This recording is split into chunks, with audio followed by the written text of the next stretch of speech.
ठीक है। मुझे हमेशा फील होता था कि लगता था कि नहीं, मैं साइंस सीख नहीं पा रहा हूँ, मैं टफ चीज़ों को रटने की कोशिश कर रहा हूँ और मुझसे रटा नहीं जाता था। तो मैंने एक तरीका अपनाया, मैंने बुक से दोस्ती की और मुझे लगा कि मैं यदि बुक को एक तरफ से पढ़ता हूँ धीरे धीरे समझते हुए, तो फिर जो है मैं चीज़ों को समझ सकता हूँ और उनको मैंने एनालाइज करने की कोशिश की अपने लेवल पे।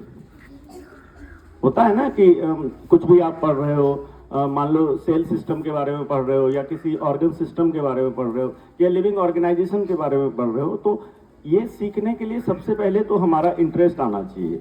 यदि आपको लगता है कि किसी सब्जेक्ट में कमजोर है, जैसे मुझे लगता था कि बायोलॉजी मुझे आती ही नहीं है, सच बात तो यही है, तो फिर मैंने उसके लिए जो है बुक से दोस्ती की और प्रॉपरली बुक के जितने भी एक तरफ से मैं चीज़ों को पढ़ता था, स्किप नहीं करता था चीज़ों को।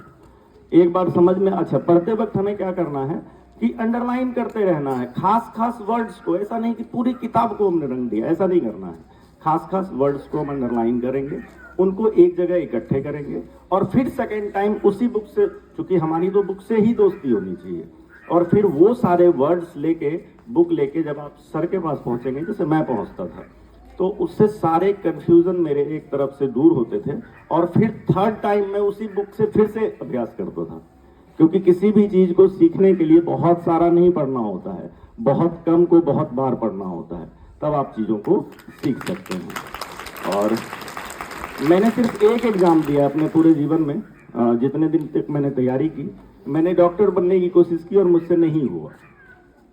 अब इसको आप मेरी असफलता मान सकते हो, लेकिन मुझे लगता है मेरी ये स्ट्रेंथ है, मेरी ताकत है।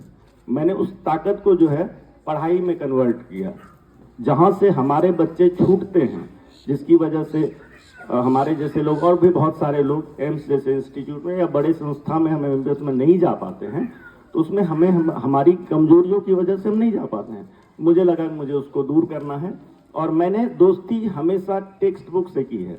टेक्स्ट बुक हमारा सबसे अच्छा दोस्त होता है और आप उसके बाद जो है आपके साथ बहुत सारे टीचर्स हैं, हमारे साथ भी होते थे, और उस तरह से जो है हम चीज़ों को इम्प्रोवाइज कर सकते हैं।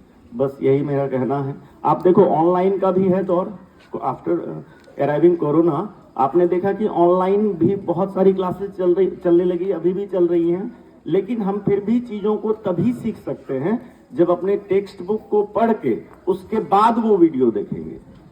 आप डिपेंडेंसी पे रह के आप सीख नहीं सकते चीज़ों को, आपको अपना इंटरेस्ट दिखाना है और पूरी तरह से अपना एफर्ट करना है, फिर आप देखना कि आपको रिजल्ट जरूर मिलेगा। Wish you all the best.